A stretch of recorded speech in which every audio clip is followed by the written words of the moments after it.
ఎన్ని డిగ్రీలు పొందిన, ఇంత గొప్పైన చదువు చదివిన, సమాజానికి మార్గదర్శకంగా నిలిచినంటే దీని ప్రధాన కారణం రమాబాయే. రాము, బాబాసాహెబ్ అంబేద్కర్ ఏమని పిలిచాడు? రాము అని పిలిచేది. ఈమె అంబేద్కర్ ఏమని పిలిచేది?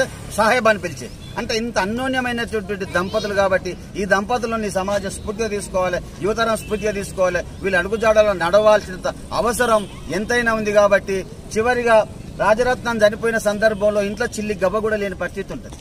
ఆమె మన బాబాసాహెబ్ అంబేద్కర్ భార్యకు ఒక చీర కొనిచ్చాడు, తెల్ల చీర.